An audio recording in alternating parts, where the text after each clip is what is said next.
Kingdom Hearts Missing Link has like sorry.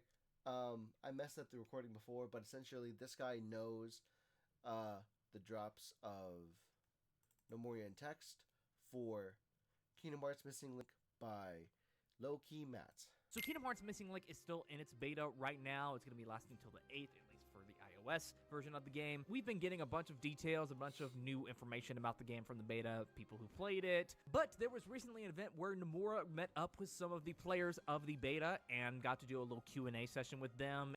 But again, like the way the character it's moving, you either need a really good controller, Bluetooth connected to your Apple device, or really good like digital analogs on your phone. Otherwise it's going to be a problem recording this or playing this game for people. And got to get some feedback from them and stuff like that, and we got some new details about the game, so I want to go over that with you guys real quick to give you guys some updates. Keep you away from Peter being in Fortnite. Nomura did a quote-unquote focus group at this place called Altnia Cafe. I will say that what's concerning me is like the whole GPS specific location of it, because depending on how it plays, I'm unsure of you being able to just like, you are limited with content based on your GPS, and that might be like a huge factor in the download rate of this game. It'll be a problem. Which is a place that's owned by Square Enix. This is kind of Square Enix themed. That would have been so cool to go to. Unfortunately, I'm not Japanese and shit, so, can't do that. But people got to ask Nomura several questions about Kingdom Hearts Missing Link specifically. I don't think there was Kingdom Hearts 4 information in there. I haven't seen any. Some people that were there did tweet some highlights of it, and there was a compilation of the big tidbits of information from Atakimuchi, so I'll leave that link in the description. Atakimuchi, let's see. There will be Disney Worlds and a player video. PV, I don't know. PV revealed Olympus, what seemingly was Dwarf Woods and Pinocchio underwater. Nomura aims for a faster update schedule as opposed to Union Cross, which was several months apart. That's really good, because if they can somehow constantly update the game every month to every 2 months, that keeps the game very, very healthy. And the updates definitely is required because of the engine that this game is playing, because it's the quality of the game is pretty high, is pretty big for being a mobile game. And if you've seen Final Fantasy VII Ever Crisis's graphics, it looks very good. Scala at Kylem's world will expand even further, so because your GPS like locked, I don't know how much of Scala at Kylem you can follow per se. There will be a lot of cutscenes, most of which are voiced. However, there will also be unvoiced cutscenes too, but which is fine. I mean, I would very much like that. Just means more work for voice actors. NPCs will join your party as a type of guest character, such as Remus, helping you fight the dark side in the prologue. Okay, that makes sense. Limited time events, which makes sense. It's a mobile game. You need things like that. And I'll be using that as the basis for this video for the most part. Just gonna go point by point. Let's go. First, there will be Disney Worlds in this game. They kind of showed that off in some of the trailers. And they showed a private video showing off Olympus, what seemed to be Dwarf Woodlands, and something that looked like Pinocchio underwater, as well as some other worlds. So yeah, don't worry. I don't get Disney it. Worlds are going to be in this game. I was not assuming that they weren't going to be in there. I saw some stuff in the trailers and stuff like that. I was just wondering what kind of world would have been in there. We're pretty sure that the one in the trailer and the one that's kind of seen in some recent gameplay is Tangled or Pirates. In this trailer, for sure, Olympus is in it. And also there's a section with like a cart riding thing, and that's what's making people think Dwarf Woodlands, and a quote-unquote water slide looking thing. So that's making people think maybe like Pinocchio, Princess Paradise. And unfortunately, the other worlds are there. They just can't identify. As of right now in the beta, the only way to get to these worlds is through the quests, the place where you do the specific challenge to get a specific reward. And at least I'm pretty sure there's going to be some story implementation. Okay, so you can either have it on auto, but that just removes the... I gotta hope there's a way to actually move yourself in this game. Because like this graphic of yourself, pretty okay, don't matter. But the fact that there's like... I understand there's auto because it's a mobile game, but I'm hoping the controls do very well though for these worlds once the game actually comes out. We'll get some cool cutscenes and stuff. Another great news, Nomura is aiming for a faster update schedule as compared to Union Cross and Unchained Key, which took several months between updates. And God, it was several months between updates. I remember there was an 8-month period or something like that between major updates, and that was a drawn-out process. At least they're aiming right here, though, to fix that schedule up, and that's a good thing to hear. Hopefully, they're going to be able to pull off that. My fear with it is that since this game is a 3D game and you have to make those cutscenes already the last voice acting and stuff. Already the graphics that we just saw from Wtphu 166, the graphics looked passable for a mobile game, but if it's going to be compared to Final Fantasy VII Ever Crisis, it needs to up. They need to up the production for this game. I'm afraid it may take longer because of that, but maybe they're aiming for shorter times between updates by making the updates just smaller themselves. Who knows? Skull and Kylum will expand even further than what is in the beta because there's a big kind of thing blocking you from exploring other parts of Skull and Kylum, so this is just for the beta. There's going to be more stuff to explore. There will be a lot of cutscenes, most of which are voiced. Wait, hold on. So if you're telling me that you need to traverse the game in a vertical position, the game then switches to horizontal. The constant switching between horizontal and horizontal versus vertical may be a huge problem. Jeez. However, there will also be some unvoiced ones too, but not to the extent they had in Union Cross. And I'm all for that, if they're able to pull that off, and this with this more 3D style, I hope. At this point, you're better off keeping it at one orientation though, because if you're gonna force the player to constantly switch your phone. That's a lot of work, and people want ease. People want the ability to do things easily. More voice cutscenes and stuff like that. But I'm also wondering if they'll just keep the Japanese voice acting and have English subtitles, or they'll have English voice actors at some point too. We'll see. NPCs join your party as a type of guest character, such as Remus helping you fight the darkness in the prologue. I'm assuming that's just going to be for story missions too, but maybe they'll have an unlock feature where you can use them in main battle for raids and stuff. There will be limited time events within the game too, so there'll be special events to get you some big jewels or something. The team is currently thinking of implementing a theater mode, which I would love to see come in. Since raids are in real time, you will not be able to rejoin a raid if you lose connectivity. That kind of sucks, but also kind of makes sense. Theater mode makes a lot of sense because if they're going to put a lot of work in voice acting scenes, you would love to rewatch them to see the nooks and crannies of the hints that they put into the game. You want to be able to serve your community by giving yourself a chance to really look at what they've done, I think. One of the most difficult things during production was the GPS and pad mode, which took a large toll on the server. And that kind of confirms my suspicion that this game was delayed because of the GPS system and how they had a hard time implementing that. So, there you go. There will be more Keyblade designs because we only have... Yeah, because the GPS system is going to be very interesting to where, again, you're going to be physically locked to what your region allows. And some people's progressions will be stunted because of where they live. So if they can just improve that, then that will be a fantastic way to just help out people who want to play the game.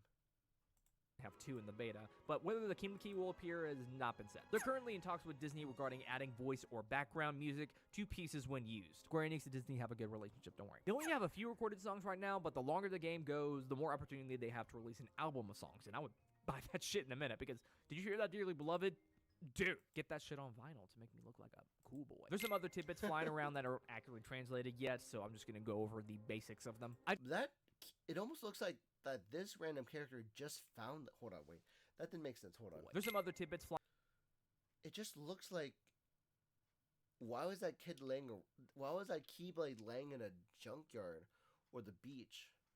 That is going to bring up a lot of questions, and I'm really excited to see what story explanation they have as to why this guy is smacking around a fully upgraded Starlink Keyblade when normally you start out with the basic form. Flying around that are accurately translated yet, so I'm just going to go over the basics of them. I just made a video on this a couple days ago, but Nomura said in here that they might be planning a home... We will do it separately for home use. If we release it for home use in the future, that will be that, and that will be this. Party functioning and other contents that will jump from the existing community and says, this is interesting, let's try it because it's for real people in the neighborhood.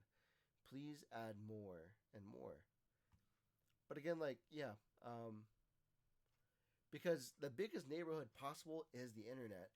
And if you live in an area that really enjoys and if you love Kingdom Hearts, and if you're stuck, like I said, in a place that doesn't really have that availability with other people, then that's going to be a problem for connectivity. Release for this as well, but when he says that, he says this will be this will be that, meaning that they'll probably be two kind of separate entities, maybe under the same name, but just have different like gameplay systems or something like that. Yeah, and I'm sure he's referring. That makes a lot of sense.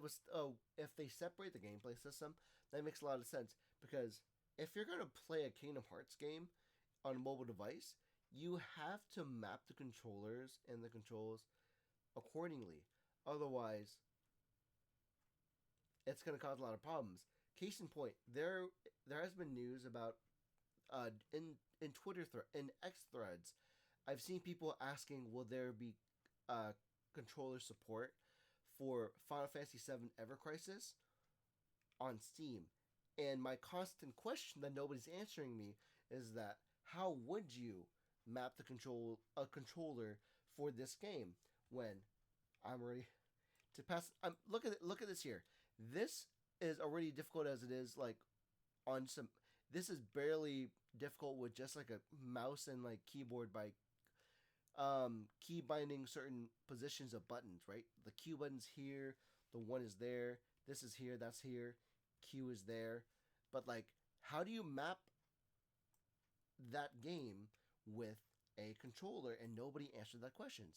So for you to change how the game plays on Steam versus how it plays on mobile, that is very important. That's a very clear distinction that we have to make. Otherwise, if you try to throw a controller at everything, then that might as well defeat the purpose of a mobile game specific game. Because if you want to because like I understand where if you have an iPad, you don't want to always carry an iPad everywhere and controller everywhere, right?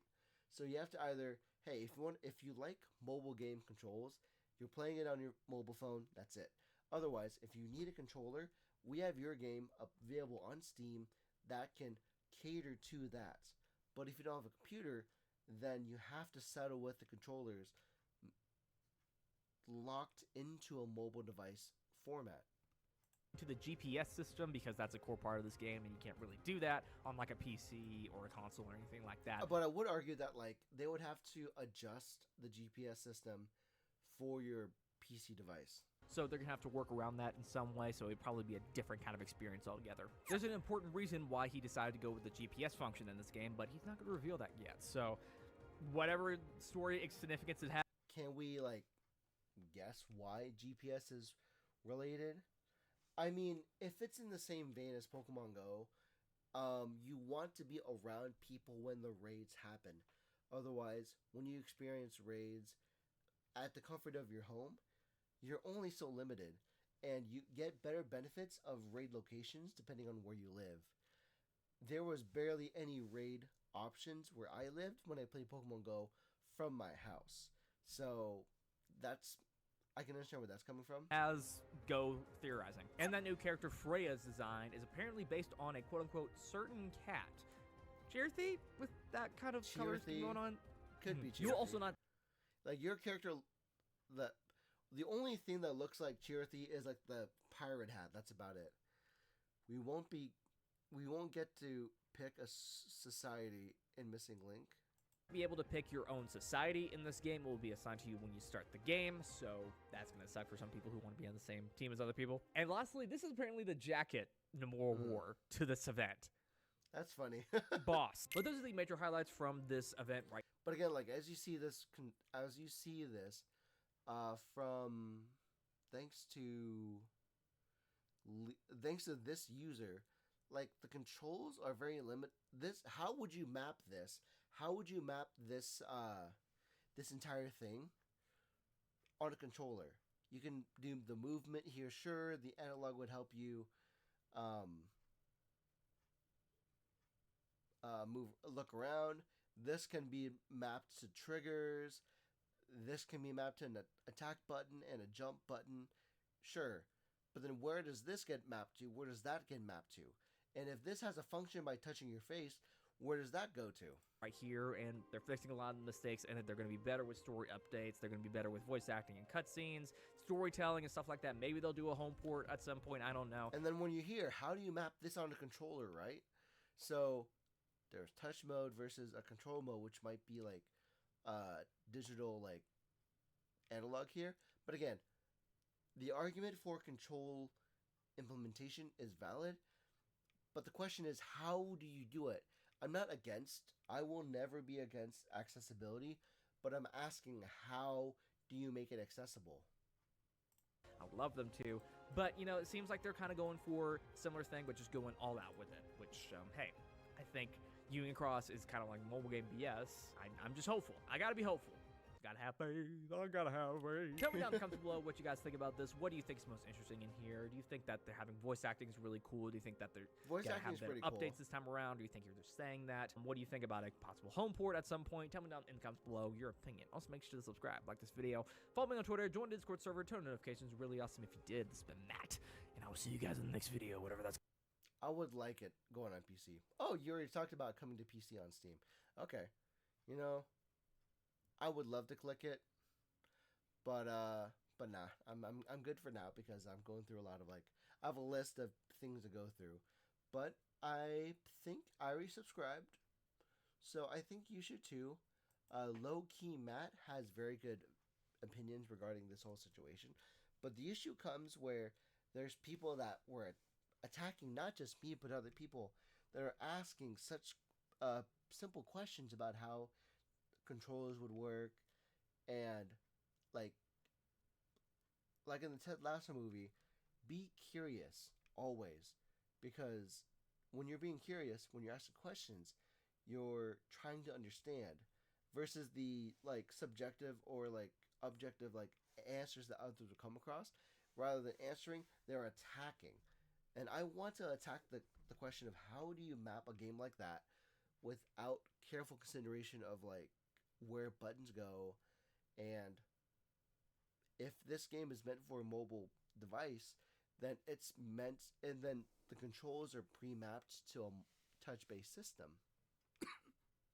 But if you put it in Steam or the Epic Launcher, how do you map it is the big question. That's the question for me. That's it. Thank you. Bye-bye. Follow Low-Key Matt.